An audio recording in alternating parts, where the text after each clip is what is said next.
Welcome to East Meets West. You know him as the host of the podcast, Talking Politics and Religion Without Killing Each Other, and the second most important person to hail from Freehold, New Jersey. Ladies and gentlemen, back for another show, Mr. Corey Nathan. And he is the 7-time Emmy-winning broadcast journalist, born and raised in beautiful Los Angeles, Rick Garcia. It's good to see you, Rick. Corey, how you doing, buddy? You must be fired up. You can almost smell the peanuts and the Cracker Jack already, can't you, for the start of baseball season? The green grass, I can't wait, baby. Let's go! I'm ready for it. Isn't there kind of I always say there's like a smell to this part of the season that is baseball. It might be, like you said, the fresh cut grass. Is it the, again, the just the feel of the spring that's upon us. And believe it or not, baseball games, exhibition though they are coming up here quick. Yeah, about a week away. So, and then you got are you into the WBC? I've covered a few of those, and I'm not really, to be honest with you. Gotta be honest with you. It feels to me like a manufactured event. I think baseball's trying a little too hard to be, international soccer, what have you. But no, it's just, especially, I mean, because listen, the last time we lost our star closer, who shall not be named, after he will be named in a moment. The players like it. The players love the international battle, especially the foreign players. I mean, they really want to show America that they're there in terms of their baseball prowess. So they enjoy it. I think that our players enjoy it more when it's Olympic time. For example, when we had Olympic baseball, when it first came on the scene, they were excited about that. Just like a lot of our professional athletes now, they like the prospect of getting a gold medal. Don't know so much about other international tournaments like that, but that's a great question. And the truth is, our focus is right now, how are our teams going to do? Because that's all really you and I care about, right? That's right. Totally my Yahoo Sports came out with an article of and graded the team's offseason moves. It may not come as a surprise to anyone. The Dodgers got an A+ because of the unnamed player who will now be named Edwin Diaz, and the addition of Kyle Tucker. Diaz, of course, a closer who comes over from the Mets. Kyle Tucker, a free agent outfielder who I kind of jokingly say is now the 7th best player on his new team. So no surprises there. But what excites you most as we get ready to enter the baseball season? Oh, man, what doesn't excite me? Come on. Yeah. So, okay, first of all, we're starting our team with 2 surefire first ballot Hall of Famers. Well, who's our team, by the way? My team, the Mets, the New York Mets. All right. Okay, fair enough. Just want to make sure any new listeners or viewers tune in. All right, Mets. Okay. What'd you think I was going to say? The Yankees? I thought maybe you'd change your mind. The Red Sox? What are we talking about? You're not fair weather. 2 surefire first ballot Hall of Famers, Francisco Lindor, and we got Soto now in left field. So moving over to make room for a stronger D. Got a legit ace in Freddie Peralta. Didn't have to give up too much to trade for him. Really solid rotation. Nolan McLean going in as one of the top favorites to win Rookie of the Year.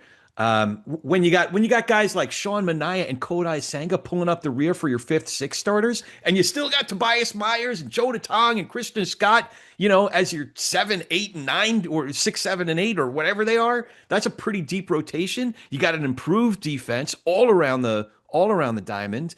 Luis is one of the strongest up the middle that I can remember in all of Major League Baseball, with Luis Robert in center, Lindor at short. You got Marcus Semien at second. I mean, granted, we had some losses this year, but did you?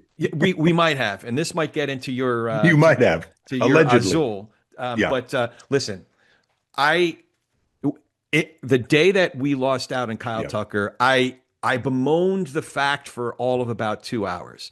Okay. Then I saw the money involved, and I didn't mind so much, as well as the fact that, listen, he's a solid all-star player, all-star level player, but he's not a transcendent player. I don't know, to throw $250 million at this guy for just Yeah. a few years.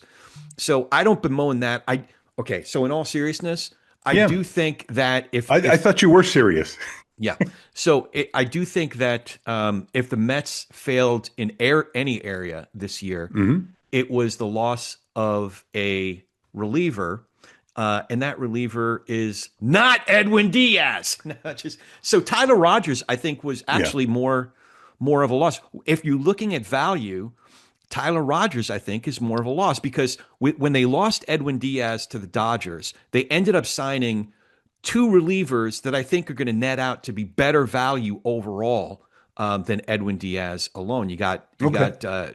Devin Williams and you got Luke Weaver, where the argument could be made if they signed Diaz, they wouldn't have signed either one of those guys, and they would have signed the one they lost. Though I think they should have signed the rubber armed Tyler Rogers. So those are the only losses. But overall, Okay. we still have a stacked farm system, which we'll talk about. Only gave up Jet Williams and Brandon Sproat.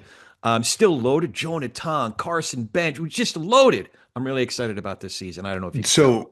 So, yes, I can tell, and I love your New York optimism. I mean, nobody is more optimistic than New York fans, sports writers, sportscasters. You know, the New Yorkers. It's It's called glass half enthusiasms. full. It's glass full when the season gets started, and then there's the collapse, and everybody loses their mind. There's no collapse this year. And There's it's going to be no fire collapse. everybody, and we're going to cut everybody, and we're okay. Now, there's an article. Mike Petriello has an article on Major League Baseball's site. Which teams improved the most this winter?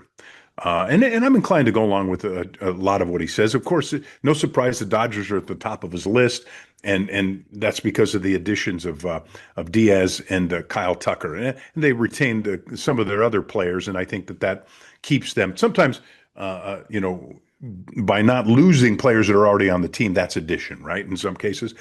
The number two team on the list is the Philadelphia Phillies. They had a great season last year, but fell short. Number three team on the list is Boston. So that'll be interesting to see if Boston can overtake the Yankees and some of the teams in the East. Baltimore, another Eastern team that's on this list, number four. The team that surprised everyone last year, the Toronto Blue Jays, checks in at number five. Detroit is there at number six. They had a good year last year. The Chicago Cubs, the woeful Chicago Cubs, that's a team that a lot of folks think might turn things around this season. And then you don't get back to the West till the Giants at number eight on this list. There are only 10 teams. There's a team noticeably missing that I haven't mentioned yet. So I got three words for you, Rick. After that great setup of yours. I got Yes. three words. Yes. West Coast bias. Okay, There's something that's new. Okay, that's new. We never hear West Coast bias. But we West know there's Coast an East bias. Coast Three bias. words. So there's something incredibly Okay. flawed about the way they figured this out. When you have the Well, I'm Giants, not done. Let me finish the list. Okay, keep going. Keep going. This because I can tell This is you, killing you're me. steaming. You're steaming already. Okay, finally some West Coasters get in there, or Western teams. The Giants check in at number eight. The Colorado Rockies at number nine, and barely making the top 10. The New York Metropolitans. You have the floor, Senator. The Giants and the Rockies ranked ahead of the Mets. Rockies. That's because first of all, when you're like lower than the basement, you can only improve.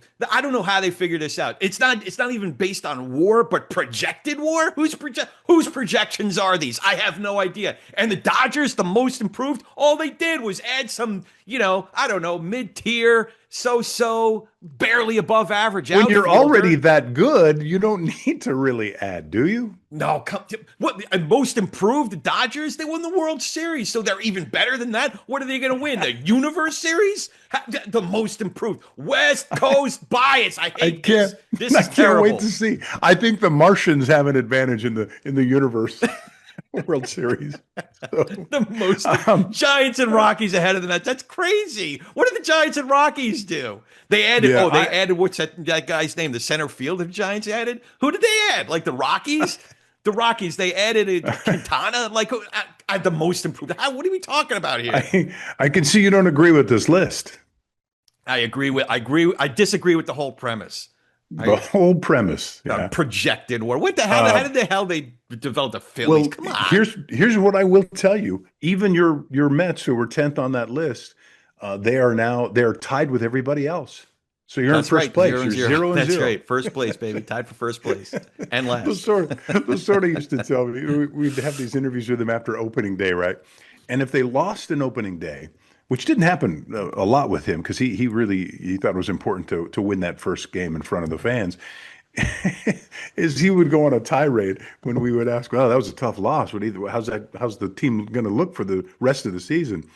And with many of his profanity laden answers, This is he would say, Lasorda. what did you think? We were going to win 162?" That's right. He's The right. Mets actually have a pretty good opening day record since '62, since their Yeah, first year. One of the best, I think. They've really. lost the last few years, but Oh, good. they had a That's pretty good. Would you rather remarkable. have a good opening day record or win the World Series 2 years in a row? I don't want to talk to you anymore. You I'm can done with choose this. one of those if I'm you'd done with like. this. I'm done with That's this easy. Yes. conversation. Okay, let's move on. Let's talk about the future then. Maybe that will brighten your day. The farm systems were ranked in Major League Baseball, and that's really important. Although with the team like the Dodgers and really the Mets anymore, everybody seems to be doing things through free agency more and more. The farms mean less and less. Um, Kylie McDaniel has a story on ESPN talking about MLB farm system rankings. I've always loved the Dodgers built their foundation on a great farm system, and they still have a pretty darn good one. But their focus seems to be on spending on the free agents because you know what you're getting, so you don't want to put money into anything else. So top farm system, a little bit surprising, though they had a really good season. They seem to be in play all the time when it comes to the playoffs. Milwaukee Brewers. Yeah, I did appreciate this list. I remember. Hmm. I don't know if we talked about this before, but I remember this is years and years and years ago when Barry Bonds first signed with the San Francisco Giants. If you remember, it was over $40 million. Now guys are getting 40 million a year. But I Hmm. remember thinking to myself, I was living in Northern California at the time, actually. And I remember thinking, man, I don't need the Mets to sign a $40 million player. I'd love for them to invest in development, in scouting, in better, medical care, like just because at Yeah. that time the game was just starting to open up to other areas of the world, Central America in particular. We were just about to see some opening up in Japan and Asian leagues. So I was hoping that they would make that investment. Now we're seeing that happen in spades. The Dodgers set the pace. Hmm. The Yeah. the development, it's not just the scouting, it's also the development of these players. Right. So yeah, they're Yes. making these huge Shohei Ohtani and Kyle Tucker, but they also have these guys plugging in the gaps that are incredible. And they're coming up there every year. We're hearing about a half dozen different rookies that are making an impact at the big Yeah. league level. That's what I'm It excited about with the Mets is it we're yeah. joking around about their swings and misses, free agency, what have you. But listen, when you have Nolan McLean, when you have Carson Bench, Jonah Tom, Christian Scott, we're not even talking about because he missed last year to an injury. But you have all these other guys that I'm super excited about, and you have this year's McLean Tong Sproat is going to be Jack Wenninger and Jonathan Santucci coming up, a lefty with 2+ pitches coming up in mid August or September. And we're not like AJ Ewing, really exciting center field prospect. 70 stolen bases last year, as high as AA. So I'm really excited about the Mets, but I'm especially excited about their ability to spot talent, scout talent, and then develop talent. Because a lot of these guys we weren't talking about 2 or 3 years ago. It's their development that I'm really excited about. Yeah. I no, I'm with you. And again, it's a glimpse into the future. And when you look at some of these teams, you can see where this is what I always find fascinating about when you think about farm systems. Milwaukee, they play well. They always have a shot or are in the playoffs. Cleveland also same situation. Then you get to the number three team on this list. It's the Pittsburgh Pirates, and this is where things get really disappointing. They have always found some really good players in their farm systems, but then they wind up on Yeah. the Dodgers, the Mets, or the Yankees. They can't keep their guys, and thus they are not competitive. That's what's sad about that story. Dodgers come in at 4 and the Mets fifth, as you've noted. Detroit is there, again, playoff contender. Seattle, up and down. Minnesota seems to be close, and then they kind of fade away. Cardinals have always had been notorious for their farm Yeah. systems, and coming in at number 10 is the Miami Marlins, another team that has some good young talent that winds up playing somewhere else. And again, that goes to the lack of balance in baseball that makes me crazy, and how destructive these new big fat contracts more than ever the only teams like the Dodgers can pay, But that I think is hurting baseball. here's the thing. I think every team can and should be able to afford to invest in good scouting and good development. So the New York Mets, yeah, they have a bloated payroll, so they can keep their players. But look, I'm excited about Pittsburgh, as a Central team, an NL Central team, because they actually signed a free agent. They signed a couple of under the radar, Ryan O'Hearn. And they have one of the best farm systems. The number one prospect in baseball. So I'm pretty excited about them. And I'm going to sound like a homer, but listen, when the New York Mets are still number 5 after trading 2 of their top 5 prospects, Jet Williams and Brandon Sproat, and they're still in the top 5, that means that they have a pretty robust minor league system. I'm pretty excited about it. Yeah, but don't you worry that it feels like these teams are as you put it, they're grooming these players to be major leaguers only so they could wind up being major leaguers for somebody else. Well, listen, I have an axe to grind against mid to lower tier teams that are crying the blues and crying poverty. They're all of these teams are worth $1 billion plus. So the idea that one team has a payroll of $68 million, Yeah. there's no excuse for that. Yeah, there's quite a spread, but that's on them. I don't want teams that are just skating by in the major leagues just because Mhm. they're living on the taxes that they're getting from the Mets and the Dodgers and the Yankees, Right. from their luxury taxes. Like that's on them. So I have an Yeah. axe to grind against lower tiered teams that are living on those Well, profits and not really that investing in their team. that's why they need a cap so that you can raise the floor to get closer to the ceiling, right? So you require owners that haven't been spending the money to spend more of their own money, and the teams at the top, you got to cap them. Now, Bryce Harper threw a tantrum in the locker room recently when one of the league negotiators happened to walk in the locker room. He's thrilled the Dodgers are spending as much money as they're spending. Manny Machado, same thing. Yeah, And then I look up how many World Series each of those guys have won, and it's zero. zero, Yeah. right? So of course they're happy to be the richest guys on the planet, but boy, wouldn't it be nice to have more opportunities at a World Series ring, to have it be a little closer to equal in terms of competitiveness. That's just my thinking on that. We weren't going to get into that. The thing I wanted to talk to you about Yeah. was what's up with your owner there with the Mets, who says as long as he's the owner, the Mets will not have a captain. So What the heck is this if you all listen to about? that presser that he did, that was a minor story. Yeah. Because there's been talk for at least the last couple of years that Lindor would be named the next captain. I Yes. think it's overblown. If you listen to that presser, the most Yeah. frequently used word that he used was annoyed. He's annoyed. I think this is his 6th Well, year, and why he's does he annoyed that care? they haven't won the World Why Series. He's isn't it annoyed his that they job to lost stay Trout the heck? Thunder. What? He's got to stay the heck out of the day-to-day inner workings of the baseball team. Owners who meddle, Jerry Jones, tend to just fall short all the time.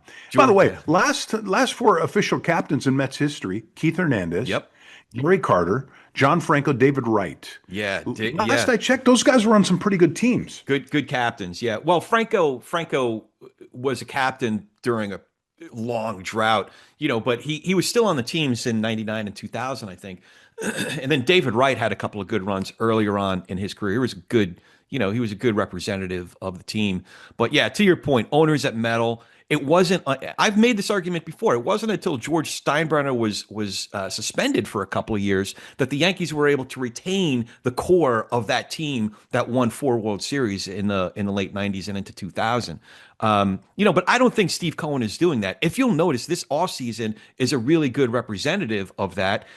He could have gotten really impatient and pulled to George Steinbrenner and told him to, make to sign guys like Ozuna, which the old Mets would have done, the way that they signed Bobby Bonilla back in the early '90s. That was an impatient hiring, a reactive hiring, and it was based on pressure from the Wilpons. Now they have an owner that really trusts Stearns and the front office that he has. So I believe in this owner. Yeah. I believe in this front office. I believe in this team. Let's go, Mets. Yes, of course you do. Until they start losing midway through the season, and then you want a new owner, you want a new coach. No, here's my thing. I'm not complaining. I could care less whether a team decides to have a captain or not have a captain. I just don't think it should come from the top.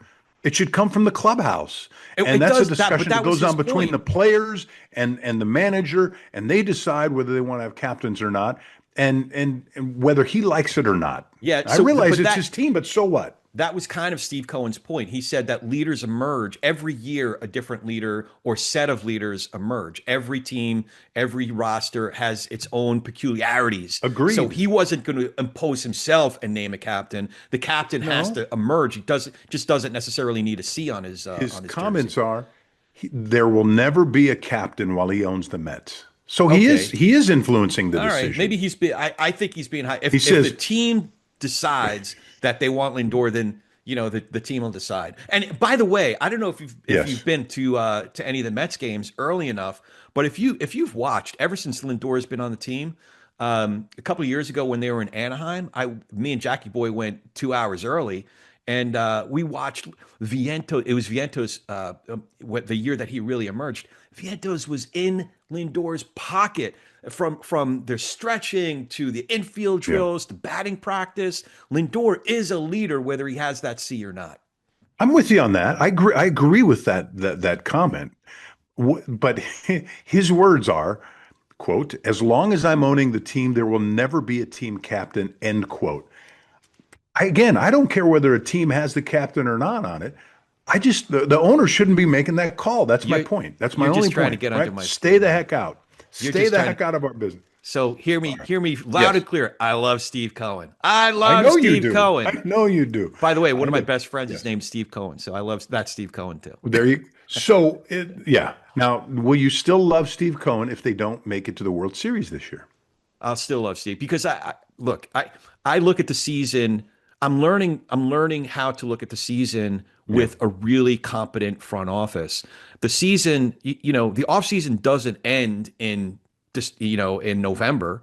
The offseason ends when they start playing games. And then the season is broken up. They're assessing their initial roster for the first couple months, from March until about, Memorial Day. They're assessing the roster. And then between Memorial Day and the trading deadline is another third of the season that they're assessing what they're going to do at the trade deadline. So I'm taking it all in stride. I love this eternal optimism. This is the way New York has always been set up. Hey, we're going to give you your grace. We'll give you all kinds of slack. We'll give you all kinds of rope. We love you. You're the best team on the planet. And then as the season starts to get going, let's see. All heck breaks loose. So let's see what happens. I will say that the manager, he's Carlos Mendoza he's not. He doesn't have a lot in the bank. He didn't have the best year, so I'm going to watch how he manages the bullpen in particular. I'm going to watch how he fills out the lineup card. He's not on the thickest ice. Let's put it that way. So I will say that. All right, a little bit of a hot seat is what you're saying. All right, let's switch gears and you ready to pop some culture? Let's pop that culture. Pop that culture. Pop that culture. We're going to talk about the. I can't believe we're talking about this. Well, we got to talk about the Olympics, right? We can't ignore the Olympics. And this is what we're talking about. And this is what we're talking about. It's called CrotchGate.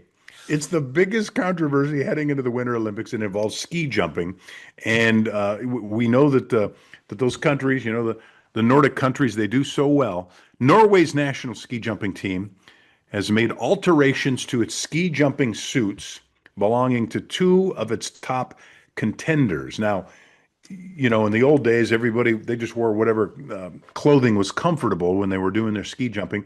They realized the more aerodynamic you are, and we do that with our automobiles, we do it with our airplanes, that the further you can fly through the air as you're ski jumping.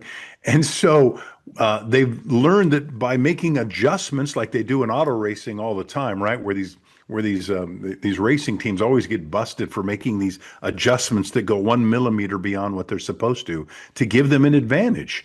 No different in the Olympics with the Norwegians. Apparently, they're adding an inch to the crotch of the suits, which they believe gives them more distance at the end of their flight. In fact, there have been stories that some of the ski jumpers have gone as far as to receive injections to that part of the body so that they are allowed to increase the size of the suit to allow them to jump even further. Agree or disagree? So the true backstory to this is there was a very renowned international spy who originated this conspiracy. His name was Austin Powers. Okay. No, so this is what I couldn't help but thinking about it. So there are these guys. Yeah. So just to explain what the deal is, the crotch area is a really critical area for a lot. I can't believe we're talking about this. It's a really critical area, but think about this. Sure. Their suits, if you can have air that passes above, but air that stays underneath, you get more aerodynamics, you can go a further distance. So one area that happens to be in a critical area and the center of gravity is the crotch area. So these guys, they have to get their suits approved and be very closely fit. So there are these guys who were stuffing their junk to make it look like they needed a suit. Getting injections, some of them, allegedly. Yeah. Allegedly. Doing all kinds of nonsense, So, and I'll let the listeners use their imagination. But here's the thing. When you think about it, they take the jump and their legs are at a V. So they're stretching that part of their suit. So if their junk appears to be bigger, then they can get suits that when they stretch their legs into that V formation, it stretches out and you're getting that aerodynamic, the wind underneath it. So that's how they were rigging the game. Wind. The wind beneath my the wind beneath my junk. So I can't believe you wanted to do this story. You brought it to me, man. Come on. I wanted to talk about well, I can't believe that you didn't talk me out of it. Talk about By the way, curling? is that the only thing they show in the Olympics, curling? I wanted to talk about curling. Actually, have you seen any of the women's hockey? The women's hockey, they're pretty good matches. Well, both the hockey teams, both the men's and women's hockey teams are kicking butt. Yeah. At the Olympics, yeah. Both men's and women's are U.S. and Canada, right? The finals. I don't. I'm pretty sure that both. I'm watching the ski jumping just to see how much different all the different ski jump suits look in the crotch area. That's there was a 41-year-old who I don't ask me which event it was, but there was a 41-year-old who won an event. Yeah. So there's hope for us yet, Rick. There's hope for us. Not a chance. Oh my goodness! Listen, we are out of time, my friend. I'm Rick Garcia. He's Corey Nathan. It's East meets West. Thanks for joining us. And don't forget to let everyone know about CrotchGate. But you can also find us on Apple, Spotify, YouTube, and wherever you get your favorite podcast. This was fun, Rick. See you next time, Corey.